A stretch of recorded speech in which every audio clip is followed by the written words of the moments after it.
Assalomu alaykum aziz tomoshabinlar. Bugun juda muhim hayotiy zarur mavzu haqida so'z yuritamiz. Bu ma'lumot har bir O'zbekiston fuqarosiga, ayniqsa yer uchastkasi yoki uy-joy mulkiga ega bo'lgan har bir shaxsga tegishli.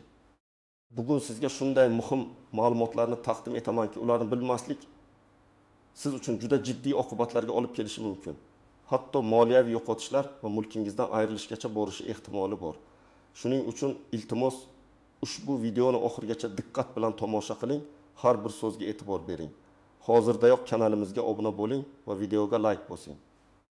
Bu videoning ko'proq odamlarga yetib borishiga yordam beradi va sizning mulkingizni himoya qilishga qaratilgan harakatlarimizni qo'llab-quvvatlagan bo'lasiz. Tayyormisiz? Unda boshladik. Muammoning mohiyati avvallari, mulkchilik munosabatlari va yer uchastkalarini ro'yxatdan o'tkazish tartiblari ancha sodda va aytish mumkinki, ba'zi hollarda eskilik qoldiqlari bilan bog'liq edi. Ko'p hollarda odamlar yillab, ba'zan 10 yillab o'z uylarida yashab kelishgan, lekin ularning yer uchastkasi yoki uy-joy hujjatlari to'liq rasmiylashtirilmagan bo'lishi mumkin edi. Xususan, qishloq joylarda, hatto shaharlarning eski qismlarida ham odamlar o'z ota-bobolaridan meros qolgan yoki xarid qilingan uylarda yashashgan. Ularning hujjatlari esa juda eski, hatto qo'lda yozilgan shaklda bo'lgan. Ba'zan faqat birgina rasxod nomi ostida yozilgan tilxat bilan mulkchilik tasdiqlangan. Bu vaziyatda davlat organlarining nazorati unchalik kuchli emas edi va odamlar bu holatga ko'nikib qolishgan edi. Yangi qurilgan uylarni ham ro'yxatdan o'tkazish jarayoni vaqti bilan o'zgarib turgan bo'lsa-da, ba'zi bo'shliqlar saqlanib qolgan. Masalan, qo'shimcha qurilmalar, kengaytmalar ko'pincha ruxsatsiz amalga oshirilgan va bu haqda tegishli organlar xabardor qilinmagan. Kadastr xizmatlari va notariat idoralaridagi ish jarayoni ham to'liq raqamlashmaganligi sababli ba'zi ma'lumotlar qog'oz shaklida saqlanardi. Bu esa ma'lumotlarni tahlil qilish va nazorat qilishni qiyinlashtirardi.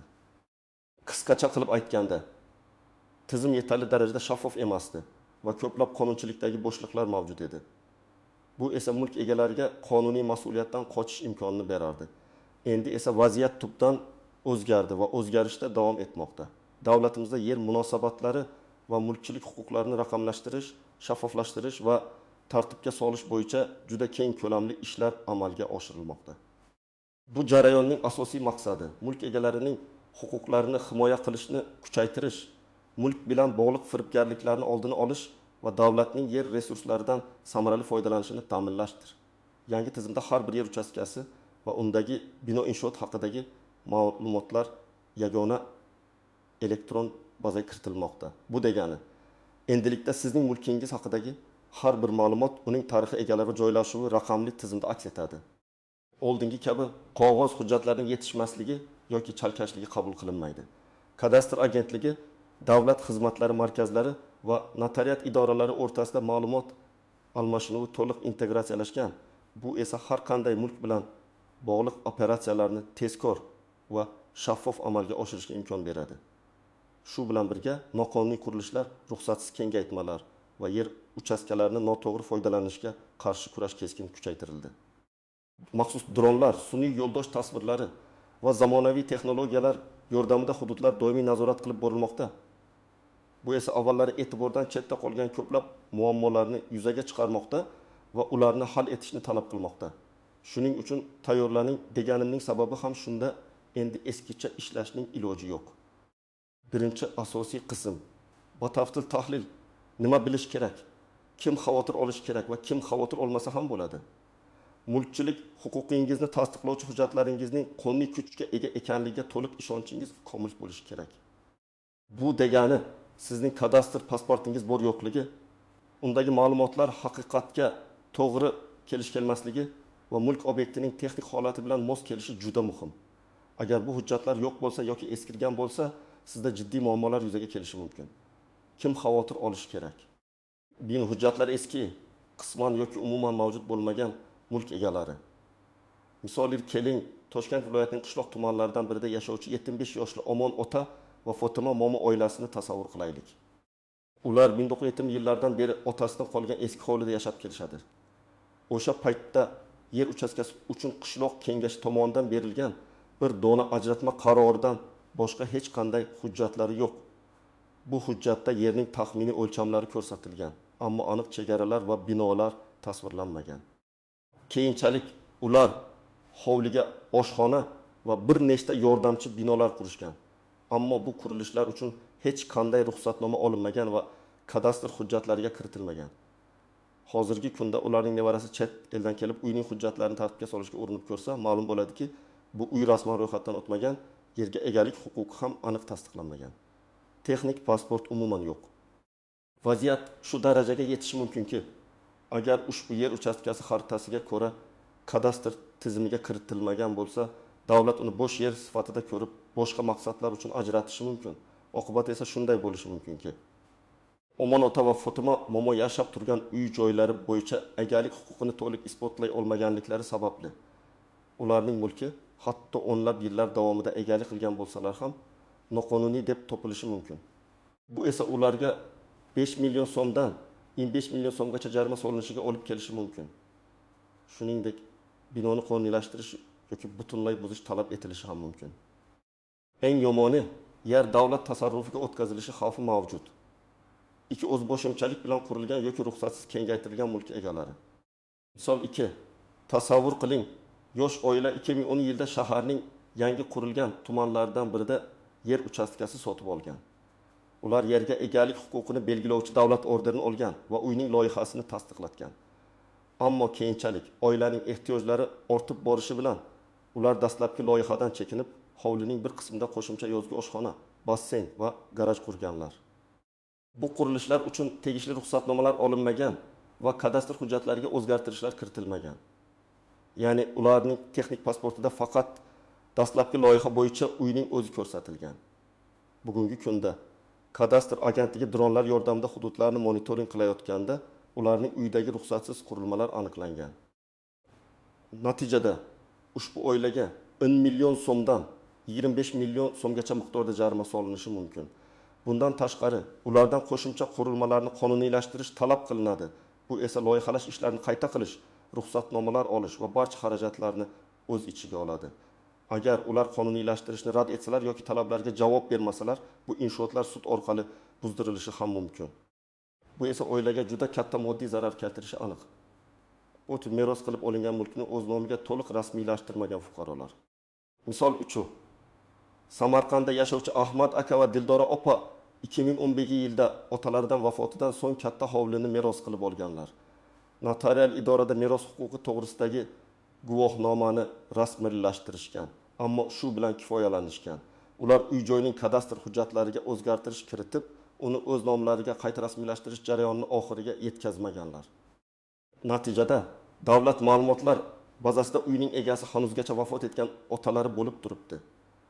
Hozirgi kunda ular ushbu uyni sotmoqchi bo'lganlarida notarius uyning hozirgi egalari bo'lgan Ahmad aka va Dildora opaning nomiga rasmiylashtirilmaganligini aniqladi. Bu degani ular avval uyni o'z nomlariga rasmiylashtirishlari kerak. Bu jarayon esa ulardan qo'shimcha vaqt, pul va resurslarni talab qiladi.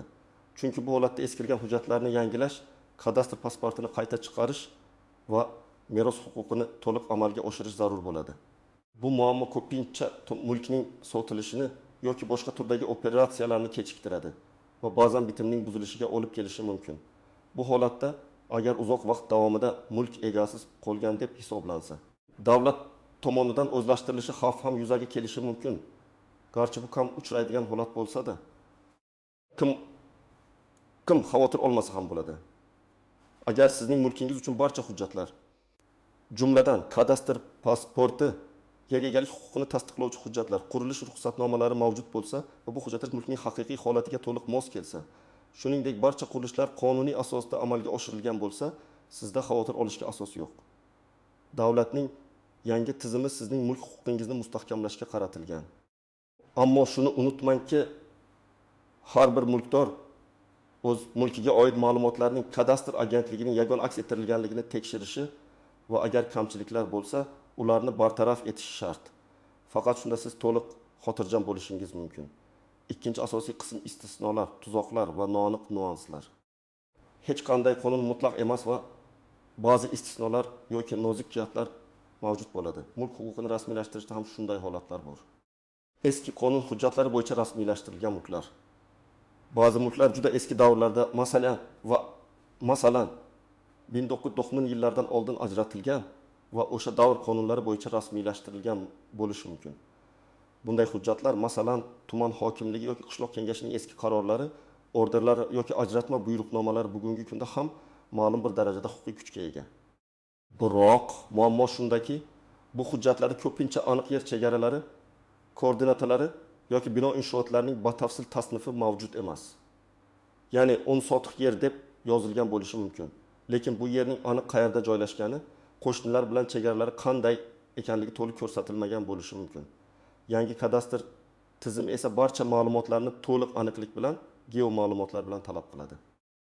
Shuning uchun bunday mulk egalari ham o'z hujjatlarini bugungi kun talablariga moslashtirishlari, ya'ni yer uchastkasini qayta o'lchattirib, uning chegaralarini aniqlashtirishlari va bino inshootlarining texnik pasportini yangilashlari zarur. Agar ular buni qilmasalar, kelajakda qo'shnilar bilan yer nizolari kelib chiqishi yoki yer solig'ini hisoblashda muammolar yuzaga kelishi mumkin. Hatto ba'zi hollarda eski hujjatlardagi chalkashliklar sababli erning bir qismi davlat tasarrufidagi bo'sh yer deb xato kiritilishi ham ehtimoldan xoli emas. 2. Notarial bitimlar, lekin kadastrga kiritilmagan o'zgarishlar. Ba'zi fuqarolar mulkni sotib olganlarda notarial idorada shartnomani rasmiylashtirishgan, ammo bu bitimni kadastr agentligining yagona elektron reyestriga kiritishni unuttirishgan yoki bu jarayon to'liq yakunlanmagan. Oldingi tizimda bu holat unchalik jiddiy muammo deb hisoblanmasdi. Chunki notariusdagi hujjat asosiy hisoblanardi. Biroq hozirgi tizimda notariusdagi bitimdan so'ng yangi mulk egasi o'z mulkini kadastr agentligida o'z nomiga ro'yxatdan o'tkazishi shart. Agar bu amalga oshirilmasa, mulkning egasi hali ham sotuvchi bo'lib qolaveradi. Bu esa keyinchalik mulkni sotishda, garovga qo'yishda yoki meros qoldirishda juda katta muammolarni keltirib chiqaradi. Bunday holatda yangi egasining mulk ustidan to'liq huquqi cheklangan bo'ladi. Misol uchun, bankdan ipoteka kredit olishda bank birinchi navbatda kadastr hujjatlaridagi egalik huquqini tekshiradi, notarial shartnomani emas. Shuning uchun har bir notarial bitimdan so'ng mulkni o'z nomingizga rasmiylashtirishni aslo unutmang. 3. Vaqtinchalik foydalanishdagi yer uchastkalari va ijaraga berilgan mulklar. Ba'zi yer uchastkalari fuqarolarga vaqtincha foydalanish yoki ijaraga berilgan bo'ladi. Bunday yerlarga o'zboshimchalik bilan qurilish qilish yoki maqsad adini o'zgartirish qat'iyan man etiladi. Agar sizga vaqtincha foydalanish uchun ajratilgan yerda yashayotgan bo'lsangiz va u yerda bino qurgan bo'lsangiz, bu binoni qonuniylashtirish juda qiyin yoki umuman imkonsiz bo'lishi mumkin. Bunday hollarda binoni buzib tashlash talab qilinishi yoki erning maqsadini o'zgartirish uchun juda katta mablag'lar talab etilishi mumkin. Bu ayniqsa qishloq xo'jaligi maqsadlari uchun ajratilgan yerlarga tegishli bo'lib, ular ustida turar joy binolari qurish qat'iy nazorat ostiga olingan. Har qanday holatda yerning maqsadli foydalanishini o'zgartirish uchun tegishli ruxsatnomalar olish shart. Aks holda katta miqdorda jarimalar belgilanishi va hatto yerning tortib olinishi olib kelishi mumkin. 4. Kadastr pasportining ahamiyati. Kadastr pasporti bu sizning mulkingizning shaxsiy guvohnomasidir. Unda mulkning aniq joylashuvi, chegaralar, mayda qurilishlarning soni va texnik xususiyatlari, shuningdek mulkdor haqidagi ma'lumotlar batafsil aks ettirilgan bo'ladi. Agar sizning kadastr pasportingiz eski bo'lsa, unda ko'rsatilgan ma'lumotlar hozirgi holatga mos kelmasa, masalan, qo'shimcha qurilishlar yoki buzilishlar bo'lgan bo'lsa, bu hujjatning huquqiy kuchi cheklangan bo'ladi. Siz darhol yangi kadastr pasportini olishingiz yoki mavjudni qayta rasmiylashtirishingiz kerak. Bu ayniqsa mulkni sotishda yoki garovga qo'yishda juda muhimdir. Yangi tizimda kadastr pasporti har bir mulkni davlat reyestrida identifikatsiya qilish uchun asosiy hujjat hisoblanadi.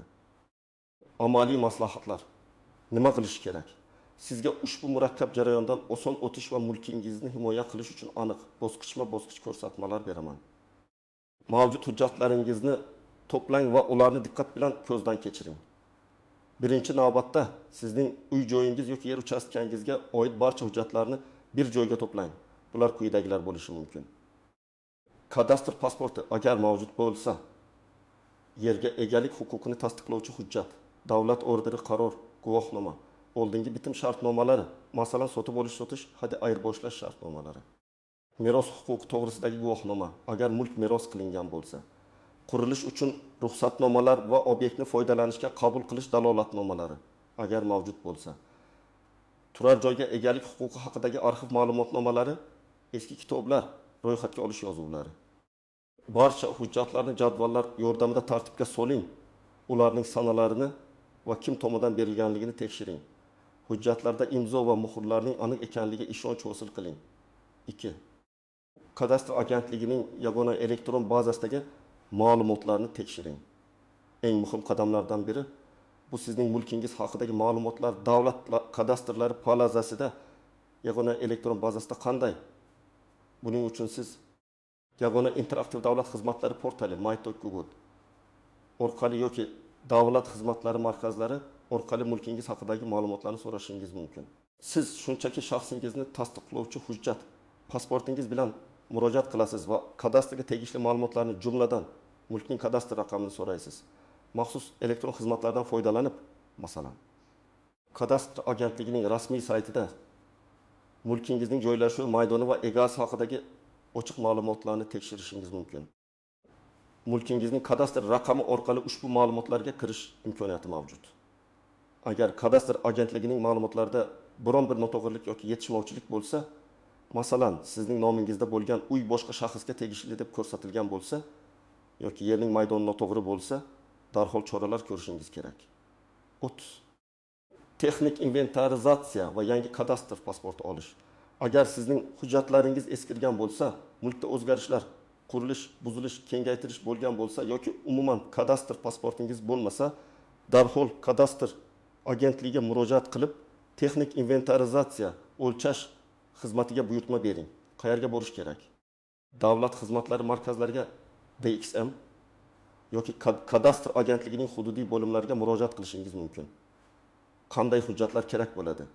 Pasport, mavjud mulk hujjatlaringiz agar bo'lsa, shuningdek belgilangan to'lovni amalga oshirganligingiz haqidagi kvitansiya. Nima sodir bo'ladi?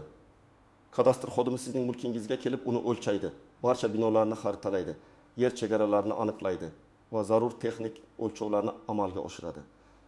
So'ngra bu ma'lumotlar asosida yangi kadastr pasporti rasmiylashtiriladi. Bu jarayon biroz vaqt talab qilishi mumkin. Odatda 10 kundan 30 kungacha va belgilangan xizmat to'lovi mavjud. To'lov miqdori mulkning maydoni va turiga qarab farq qilishi mumkin. Odatda bir necha 100 ming so'mdan bir necha million so'mgacha bo'ladi. 4. Noqonuniy qurilishlarni qonuniylashtirish yoki bartaraf etish. Agar sizning mulkingizda ruxsatsiz qurilgan inshootlar yoki qonuniy loyihadan chetga chiqqan kengaytmalar mavjud bo'lsa, ularni qonuniylashtirish choralarini ko'ring. Qonuniylashtirish uchun nima qilish kerak? Avvalo, mahalliy qurilish boshqarmasi, shahar yoki tuman qurilish bo'limiga murojaat qilib, o'z holatingizni tushuntiring. Ba'zi hollarda tegishli jarima to'lab, loyiha hujjatlarini qayta rasmiylashtirish orqali bu inshootlarni qonuniylashtirish mumkin. Bu jarayon individual ko'rib chiqiladi va mahalliy shaharsozlik qoidalari va me'yorlariga bog'liq bo'ladi. Agar qonuniylashtirish imkoni bo'lmasa, ba'zi hollarda, ayniqsa xavfsizlik qoidalariga zid keladigan yoki davlat tasarrufidagi yerlarda qurilgan inshootlarni qonuniylashtirish imkonsiz bo'lishi mumkin. Bunday hollarda inshootlarni o'z hisobingizdan buzishga to'g'ri keladi. Qonuniylashtirishga urinmaslik yoki buzmaslik katta miqdordagi jarimalarga va majburiy buzishga olib kelishi mumkin. 5. Notarial idora orqali mulk huquqini to'liq rasmiylashtirish. Agar mulkni meros qilib olgan bo'lsangiz, sotib olgan bo'lsangiz, faqat shartnomani rasmiylashtirish bilan kifoyalangan bo'lsangiz, uni o'z nomingizga to'liq rasmiylashtirishni unutmang. Qayerga borish kerak? Istalgan notarial idoraga murojaat qilishingiz mumkin. Qanday hujjatlar kerak bo'ladi? Pasportingiz, mulkning yangi kadastr pasporti, meros huquqi to'g'risidagi guvohnoma agar meros bo'lsa, sotib olish-sotish shartnomasi agar sotib olingan bo'lsa va belgilangan davlat boji. Notarius sizning mulk huquqingizni davlat reyestrida ro'yxatdan o'tkazishni ta'minlaydi. Shu bilan birga oldingi egasidan sizga o'tgan mulk bo'yicha barcha o'zgarishlar elektron bazaga kiritiladi.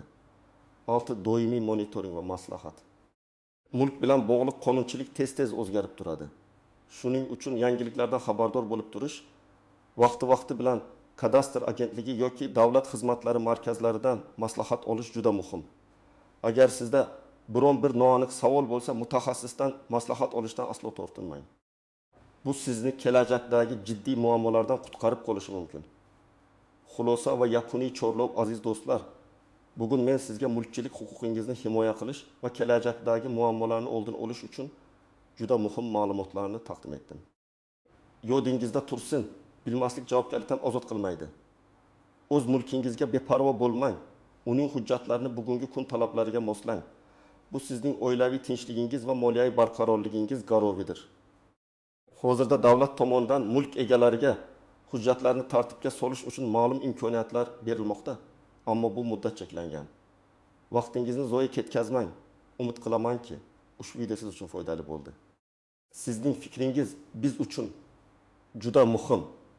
Iltimos, pastki izohlarda o'z mulkingiz bilan bog'liq vaziyatingiz, duch kelgan muammolar yoki savollaringizni yozib qoldiring. Bu boshqa tomoshabinlar uchun ham foydali bo'lishi mumkin. Videoga like bosishni va kanalimizga obuna bo'lishni unutmang. Zero biz kelajakda ham shu kabi muhim va hayotiy masalalar bo'yicha ma'lumotlar berishda davom etamiz. O'zingizni va mulkingizni himoya qiling. Keyingi videolarda ko'rishguncha